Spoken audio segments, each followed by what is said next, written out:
Elle m'a chamboulée. Elle m'a changé. Je pense qu'elle a changé beaucoup de monde. Il y a avant la guerre et il y a après la guerre, carrément.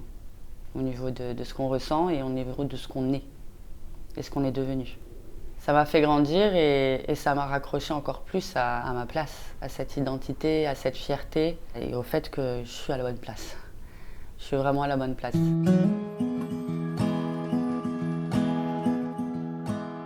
Fiona Sousse, bonjour. Bonjour. On est ravis de vous interviewer aujourd'hui parce que vous avez buzzé sur les réseaux sociaux. C'est comme ça qu'on vous a découverte avec un titre incroyable pendant la guerre qui a fait des milliers de vues. Ça fait 9 jours dans le mamad, j'ai fusionné avec le carrelage, c'est bad, ma maison... C'était inattendu pour vous, j'imagine. Complètement. J'ai été surprise moi-même. J'avais créé ce titre pour déposer quelque chose quelque part qui était là, parce qu'on était en guerre avec l'Iran, enfermés à la maison avec tous les enfants. Donc c'était une situation qui n'était pas évidente. J'ai écrit les paroles et après je me sers de l'intelligence artificielle pour les arrangements et les voix. C'est incroyable parce qu'on a l'impression que c'est vous qui chantez, mais c'est pas vous en fait. Non. Chacun de mes titres a une voix parfois ressemblante, mais différente. Ça me permet aussi d'adapter la voix au style musical parce que j'ai d'autres titres un peu jazz, j'en ai d'autres un peu techno-soft, pop française, donc ça dépend. Mais alors, 9 jours dans le mamad, c'est le titre de cette fameuse chanson. C'était quoi? C'était un exutoire, un besoin de parler, de raconter ce que vous avez vécu? Complètement. Besoin de partager avec ma petite communauté de l'époque qui était moins vaste. Et partager avec elle, parce que c'est beaucoup de mamans aussi. Vous étiez où à cette période-là? Comment vous avez passé cette guerre avec l'Iran? Alors nous, on n'a pas de mamad et le miklat du quartier était trop rempli. Il n'y avait pas assez de place pour tout le monde. Beaucoup de gens se retrouvaient d'ailleurs dehors pendant les alarmes. Bon, ils faisaient rentrer d'abord les femmes et les enfants, mais c'est vrai qu'il n'y avait pas assez de place. On habite à Bat-Yam et ma belle-mère habite à 2 pas, juste au bout du chemin. Du coup, on est parti chez ma belle-mère. Elle a un mamad qui est suffisamment grand. On a installé des matelas par terre. Bon, généralement, c'était les enfants qui dormaient dans le mamad. Vous étiez combien de familles là-bas? 3 familles. Et, bon, il y en a qui dormaient pas vraiment. Il y en a qui dormaient assis dans le canapé. Bon, les adultes, c'était plus compliqué, mais les enfants étaient confortables dans le mamad. Ils dormaient bien. Et c'était l'essentiel pour nous. Mais c'était pas évident. Difficulté pour les enfants, l'enfermement, le fait qu'on ne sortait pas, l'ennui, trouver des activités, les crises, les rythmes de chacun, parce que c'est que des enfants en bas âge, de 3 à 7 ans à peu près, avec 3 enfants avec des besoins particuliers, donc qui sont sur le spectre de l'autisme, et qui ont des besoins en plus complètement différents. Il y en a un qui a besoin d'isolement et de calme, l'autre, elle exprime fort quand elle a besoin de... C'était vraiment pas évident à gérer. Et j'ai gardé. Et après j'ai explosé, ça a donné 9 jours dans le mamad. Des gremlins sous Red Bull, ils crient, ils sautent, ils lèchent, les murs s'écoulent. J'invente des jeux, je me déguise en dinosaure. Mais j'ai perdu ma dignité à 9h du matin encore. Le sol c'est devenu mon matelas king size. J'ai le dos en puzzle, la hanche en jazz. Mon mari, à la main en stress compressé. Son agence a explosé, il est en mode VPN illimité. Un succès fou quoi. Enfin ça, c'est comme si que ça correspondait à ce que tout le monde ressentait en fait. À ce moment-là, sûrement. Je pense que c'est ça ça a parlé à beaucoup. Et je pense que beaucoup ressentaient un petit peu ce trop-plein. Et d'un autre sens, je l'ai créé de façon ironique. Ça veut dire, je l'ai pas... J'ai d'autres chansons qui sont un peu plus tristes, on va dire, dans la mélodie. Là, je prends l'harmonica, je fais comme ça. Enfin, elle est assez comique quand même, et ça a plu. C'est ce côté-là, en fait, de parler d'un sujet grave, pas évident, le tourner à la dérision et en rire, quoi, quelque part. J'ai fait des coupes avec ma belle-mère qui me courait après, c'était très marrant. C'était très comique, ça a beaucoup plu. Mais je ne m'attendais pas, effectivement, j'ai pris ça... Je vous avoue que ça m'a fait peur au début. On n'a pas l'habitude d'être vu par autant de gens et autant de messages. Vous l'avez posté comme ça, quoi? Ouais. Pour vous amuser, en fait? Carrément. Au début, ça m'a fait peur d'être vue, en fait, par autant de monde. C'était pas forcément le but. Et ben finalement, j'ai continué. On m'a poussé un petit peu, beaucoup de messages qui me poussaient à continuer. Et donc du coup, j'ai continué à écrire, à les poster au fur et à mesure, en fonction de ce que je ressentais et surtout de l'actualité. Et ça a créé un album. Et c'est mon album de ce que j'ai ressenti pendant ces 2 ans de guerre. Et quand on écoute l'album de la première à la dernière, bah, ça fait mon histoire. Ça fait l'histoire et ça suit la chronologie un petit peu de tout ce qu'on a vécu nous aussi, en fonction des actualités, comme la déclaration de l'État palestinien ou comme quand on a su que les otages ils allaient être libérés. Ça suit une chronologie et ça fait du bien à beaucoup de gens qui l'écoutent. De faire partie de la grande histoire, c'était important pour toi de le raconter? Je ne sais pas si c'était important à la base, mais en tout cas, ça me fait du bien. D'avoir aussi des échos de personnes qui me disent que ça leur fait du bien. Et c'est pour se faire du bien, en fait, pour relâcher un petit peu tout ça. C'est pas en fonction des périodes. C'est vrai que parfois, c'est pas évident parce qu'il y a des choses tristes aussi. Et donc, là, aujourd'hui, j'en ai sorti une nouvelle un peu plus pour danser. Quand on danse. Tu es arrivée en Israël, on va dire en 2013, mais ce n'était pas la première fois. Tu as fait, on va dire, comme souvent, ça arrive, tu t'y es reprise à 2 fois pour faire ton alia. C'était quand la première fois? C'était à peu près, je pense, en 2007. On avait fait avec mon grand frère, l'aîné, l'alia dans un kibboutz. Donc arrivé dans le kibboutz, c'est vrai que il y a un décalage quand même. Un kibboutz, c'est particulier. On n'avait pas visité avant, je ne m'étais pas renseignée avant, je n'avais pas regardé avant. C'était un kibboutz agricole religieux. Et donc, arrivé là-bas, je ne me suis pas sentie à l'aise. Je ne me suis pas sentie bien. Mon frère m'a dit ça peut prendre peut-être quelques jours. Attends. J'ai senti que ce n'était pas le moment. Tu n'as pas attendu? J'ai pas attendu. Tu es repartie au bout de combien de temps? 3 jours. Et tu as attendu, on va dire, encore quelques années à revenir. Alors pourquoi, si tu ne t'étais pas sentie à l'aise, on va dire, chez toi, tu as décidé de revenir? Qu'est-ce qui s'est passé? Dans un premier temps, il y a eu un choc avec l'attentat de Mohamed Merah à l'école Haute-Zaratora à Toulouse. Et ma petite sœur y était. Elle était scolarisée là-bas. Elle était très proche aussi de Myriam Monsénégo. Et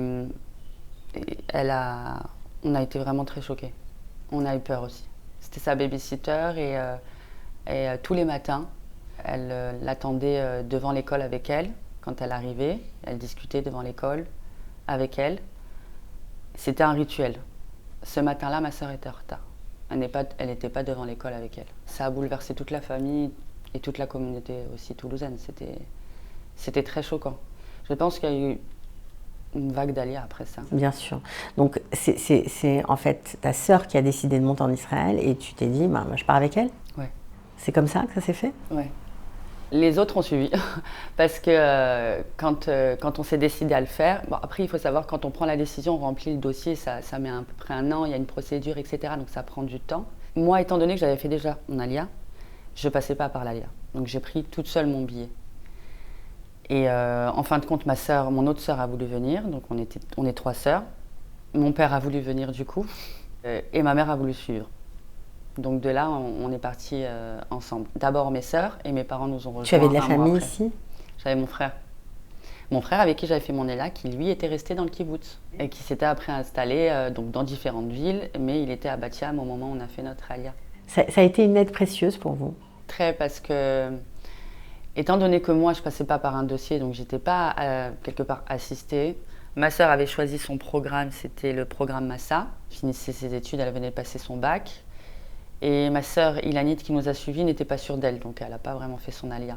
Je leur ai pris le billet, on est venu. Donc la procédure s'est faite ensuite ici. Le fait d'avoir mon frère nous a permis d'être aidés pour trouver le logement.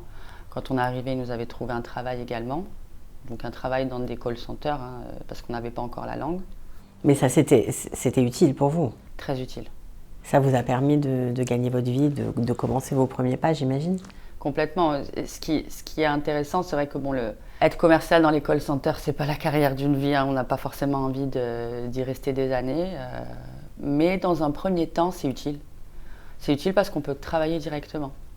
On peut travailler directement, commencer à s'intégrer. Alors effectivement, certaines personnes disent que s'intégrer et pouvoir parler la langue, il est préférable de travailler avec des Israéliens, de travailler peut-être dans la restauration, etc. On peut le faire, je pense, dans un second temps. Dans un premier temps, si on a besoin de payer son loyer quand on arrive, de payer les charges, etc., qu'on a besoin d'un travail immédiat, ça peut être utile. 6 mois après, j'ai rencontré mon mari. j'ai rencontré mon mari. Alors effectivement, c'était exceptionnel parce que c'était une rencontre improbable et qui est restée depuis. Mais ça ne m'a pas forcément aidée au début parce que comme c'est un Israélien, c'est un franco-israélien, mais il parle très bien l'hébreu. Et du coup, c'est lui qui parle à ma place à chaque fois. Donc pendant mes premières années, je n'ai pas parlé hébreu. Je travaillais en français, j'avais des amis français. Mon mari parlait français, ma belle famille parle français. Alors comment on fait pour s'intégrer? C'est compliqué.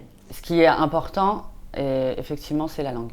Mon fils est né et je l'amenais à la crèche ou au GAN et il fallait que je communique avec les Ganénettes.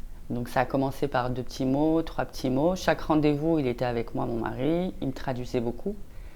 Mais à force d'entendre, de communiquer, de parler, et ensuite, pareil, des amis israéliens, qui ne parlent pas du tout ni anglais, ni une autre langue. Donc on est obligé d'essayer de se débrouiller à parler en hébreu. J'ai essayé d'aller à l'Ulpan, mais je n'ai pas réussi à tenir le coup dans l'Ulpan, parce que quand on arrive et qu'on a déjà un travail, on est déjà bien entouré, on a des amis, on a son futur mari, on a une vie. Et en fait, ça ne m'a pas manqué au début l'hébreu, concrètement. Donc j'ai fait un peu ma feignante. C'est après qu'on se rend compte que c'est dommage? Oui. Après, c'est après parce qu'on a besoin toujours d'être assisté. C'est gênant d'être assisté sans arrêt. On a envie de se débrouiller et puis on a envie de sortir aussi pas forcément de rester dans l'école sanitaire aussi. On a envie de travailler dans d'autres domaines. C'est ce qui s'est passé pour toi? Oui. Dans la décoration. Alors, dans un premier temps, effectivement, quand je me suis lancée dans la décoration, j'avais beaucoup de clients français. Plus facile pour communiquer et se comprendre. Et puis, par la suite, j'ai eu des demandes aussi d'Israéliens. Donc, petit à petit, j'ai commencé à parler. Je demandais aussi de l'aide à mon mari parfois pour me traduire, pour dire est-ce que j'ai bien dit. Et voilà, mais il faut parler, il faut se lancer. Moi, mon problème, c'est que j'avais honte. Je connaissais des mots. Je pouvais demander mon chemin, je pouvais, quand on était au restaurant, demander ce que j'avais envie, mais je disais toujours à mon mari, demande-lui ça. Et je sais le dire, mais je n'osais pas. Et souvent, quand je disais quelques mots avec cet accent français que nous avons, il y en a qui le trouvent mignon, mais du coup, ils en rigolent. On a l'impression qu'ils se moquent. Donc pendant pas mal de temps, j'ai été bloquée de... Ça va mieux? Ouais. Je me suis lancée et voilà, c'est vrai que des fois on se trompe. Souvent moi je trompe avec le féminin et le masculin, c'est encore aujourd'hui. Alors, qu'est-ce que tu as découvert dans cette société israélienne que tu ne connaissais pas et qui finalement te va très bien? Ce côté familial, ce côté, on a l'impression de connaître tout le monde, on a l'impression de faire partie de la même famille. C'est une ambiance. Comme communautaire, comme on avait en France, un peu plus petit, mais là, dans tout le pays. C'est vraiment, on se sent bien, on se sent chez nous, on se sent en sécurité. Et effectivement, parfois, certains Israéliens qui vont nous dire « Mais pourquoi tu fais ça ?» Quand on est dans un supermarché ou dans la rue qui va se mêler de quelque part de notre vie, on a envie de que tu te mêles. Mais en fin de compte, c'est plutôt marrant. C'est plutôt marrant. Il y a de l'entraide énorme aussi. Énorme. Une personne n'arrive pas à faire quelque chose dans la rue ou une difficulté, de suite. Tout le monde accourt, tout le monde est là. C'est instinctif, c'est fabuleux ça ici par contre. Tu te sens à ta place aujourd'hui? Complètement. Je ne me verrai pas ailleurs. Je me verrai pas ailleurs. Vraiment, c'est un tel bonheur et au quotidien. C'est à chaque seconde. C'est quand on va sortir... le soleil, quand on va rencontrer des gens, et puis tellement de personnes ouverts d'esprit, il y a de tout ici. Par exemple, il y a un style particulier à Tel Aviv, une ambiance particulière à Tel Aviv. Il y a une ambiance particulière à Bat Yam. Il y a une ambiance particulière à Netanya. C'est vraiment, je trouve que chaque ville, elle a son style. Et je pense que chacun, il peut trouver sa ville, en fait, correspondant à ce qu'il est, ce qu'il aime. Bat Yam, c'est un bon choix? Pour moi, oui. Pourquoi? Une bonne intégration. Bonne intégration parce que peu de Français. Et le peu de Français qu'il y a, même s'il y en a de plus en plus, ils parlent hébreu. Parfois, je ne sais pas qu'ils sont français, je ne sais pas qu'ils parlent français. Ça va être sur un mot ou parce que d'un coup, il va parler français. Mais sur le moment, je ne le vois pas, je ne le sais pas. Ils sont complètement intégrés à Bat Yam, complètement. C'est vraiment... c'est ça qui est agréable à Bat Yam. C'est quoi le secret de l'intégration? Oser. Toujours oser. Oser changer, oser parler, oser aller vers les gens. Oser. Si on a peur ou si on est peureux du changement, parce que tout change tout le temps ici, ça va à une vitesse improbable. Et dans le bien, souvent dans le bien. Il faut savoir s'adapter? Ouais. Oser, savoir s'adapter, savoir s'adapter au changement. On est dans un pays en guerre, donc on a des périodes parfois où on ne peut pas travailler. Il y a des périodes parfois qui sont moins évidentes que d'autres. Il y a des choses qui font qu'on change de travail. Parce que ça ne correspond plus à ce qu'on ressent après. Par exemple, cette guerre, je ne vais pas changer pour la chanson, parce que j'adore la décoration. Mais j'aurais pu. J'aurais pu parce qu'elle m'a chamboulée. Elle m'a chamboulée, elle m'a changé. Je pense qu'elle a changé beaucoup de monde. Il y a avant la guerre et il y a après la guerre, carrément. Au niveau de ce qu'on ressent et au niveau de ce qu'on est. Et ce qu'on est devenu. Et ça t'a fait grandir, cette guerre? Ouais. Complètement? Complètement. Ça m'a fait grandir et ça m'a raccroché encore plus à ma place, à cette identité, à cette fierté et au fait que je suis à la bonne place. Je suis vraiment à la bonne place, malgré la guerre. J'ai encore de la famille en France, c'est pas évident, ils cachent leur mésouzote, ils sont dans des écoles religieuses, parfois la peur, il n'y a pas forcément la sécurité devant l'école, parfois il y a des alertes. Bon, j'ai plus peur pour eux qu'ils ont peur pour moi, je pense. C'est à refaire? Je le referai. Je le referai, vraiment. Je conseille vraiment de faire l'Alia, vraiment. C'est une autre vie, c'est autre chose. C'est sûr que quand on vient ici, il ne faut pas s'attendre à faire un copier-coller de la France, évidemment. C'est autre chose, mais c'est fabuleux. Il y a des difficultés financières comme partout, c'est pas évident. Bien évidemment que les prix ont augmenté avec la guerre, c'est cher. En Israël, on n'est pas sur le matérialisme, on est beaucoup moins là-dessus. On est beaucoup plus sur la vie, à proprement dit. Les liens avec les gens, la vie, profiter des moments. Justement parce que si ça se trouve demain, on va avoir une alarme et on va être encore enfermé 12 jours. Alors chaque jour vit vite, viens, on va profiter de la plage, viens, on va profiter de cette journée parce que demain on ne sait pas. On apprend à apprécier le présent, à profiter du présent, surtout.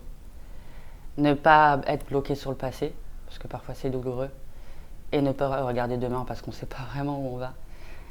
Mais vraiment profiter de l'instant présent.